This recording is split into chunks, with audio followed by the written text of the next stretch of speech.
Halo semuanya, jadi tanggal 18 Mei kemarin aku ulang tahun ke-22.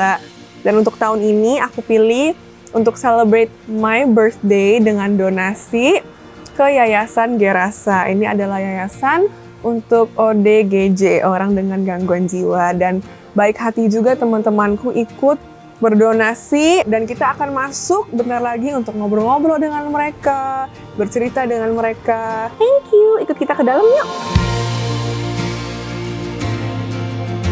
Halo semuanya.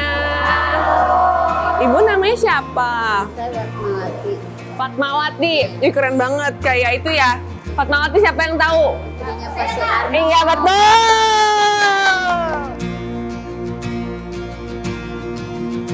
Ibu baru mengambil satu orang.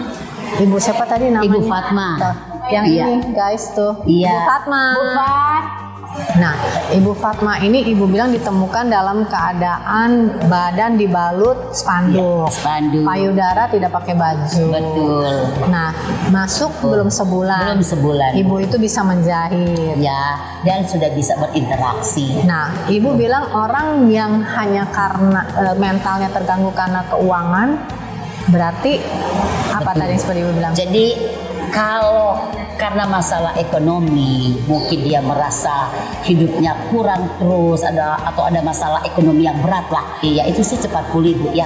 Jadi pada waktu kita memperhatikan, ya dia juga bisa bagi dia sejahtera itu ada. Kekurangan ekonomi dapat kesejahteraan, dia sembuh. Dia sembuh. Yang sulit apa Ya, dia? adalah traumatik Bu. Traumatik. Misalnya dia mengalami kekerasan dalam rumah tangga.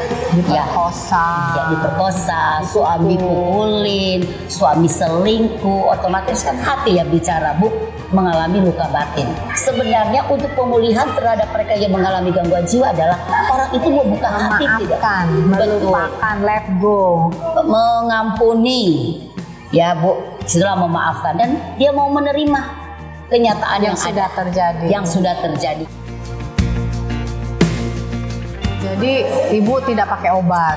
Tidak pakai obat, bukan berarti menolak ya. Ya. Tapi saya juga berpikir begini Bu, pakai obat. Kalau mereka baru sih ya mungkin masih ya istilahnya baru mengalami gangguan, kita pakai obat dan ada psikiater yang dampingi. Ya tapi ini kan mereka di jalan Bu. Nah di jalan itu kan Bu, bukan berarti baru 1-2 hari.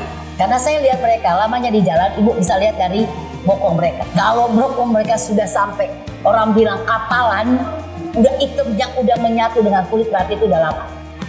Dan saya lihat pada saat saya mandiin, kalau saya lihat oh masih bersih, oh berarti baru. Nah, setelah mereka agak pulih, memang ibu bisa korek Masalah mencari mereka. tahu kenapa Ya. begitu bisa. Betul. Mereka Jadi cerita gini Bu, ya. ya misalnya ada pasien baru datang, nggak bisa Bu kita korek. Tunggulah Bu, dia merasa nyaman pertama, tempat tinggal yang baru, suasana yang baru, dan orang-orang yang baru. Nah nanti kalau dia sudah merasa nyaman, nah di situ Bu kita bisa ajak ngobrol. Nah, itu ada gak anggota ibu yang ngelukain diri sendiri, terus ibu bagaimana handle? Kalau melukai diri sendiri sih nyaris nggak ada ya. Di sini nggak ada. Justru melukai orang lain. Dia pukul orang lain. Mukul orang lain. Ada yang ambil pisau nggak bu? Bukan, puji Tuhan. Nggak ada ya? Nah, karena begini, saya pun lepas pisau ke mereka, saya harus pastikan orang. Kalau jiwanya tenang, oke. Kalau enggak Bu, jangan. Jadi sini nggak ada yang pakai iket-iket ya? Nggak ada Bu, puji Tuhan. Karena Gerasa itu berdiri, kami punya motivasi supaya mereka pulih, bisa kembali ke tengah-tengah keluarga, melanjutkan kehidupan. Dan yang paling utama, karena satu jiwa itu berharga di mata Tuhan. Jadi kami rindu mereka bisa pulih dan menerima kasih Tuhan. Gitu Bu. Jadi kami di sini nggak mau istilahnya ada penjara-penjara.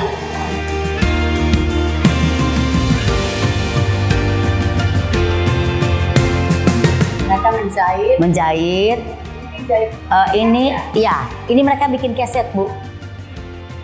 Ini mereka jahit Bu. Salah satu Ibu Fatma yang jahit ini. Ini jualnya ke pakai sendiri? Enggak, jadi kalau ada yang berkunjung suka kami tawarkan ke mereka. Tuh. Jadi mereka dilatih oleh BUMN Bu. Desember itu istrinya Pak Menteri datang Ibu Lisa Thohir. Terus dia bilang bahwa mereka juga kan bisa diberdayakan. Justru untuk melatih mereka bisa fokus.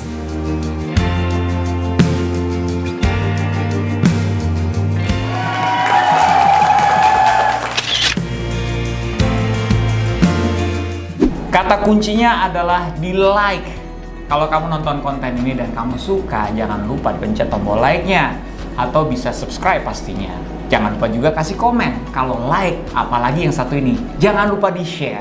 Kenapa demikian? Karena Karena YouTube Guru Grooming Indonesia adalah sebuah yayasan di mana keuntungan dari YouTube ini kami gunakan untuk dua hal. Pertama, untuk membiayai anak-anak yang ingin sekolah tapi tidak punya dana.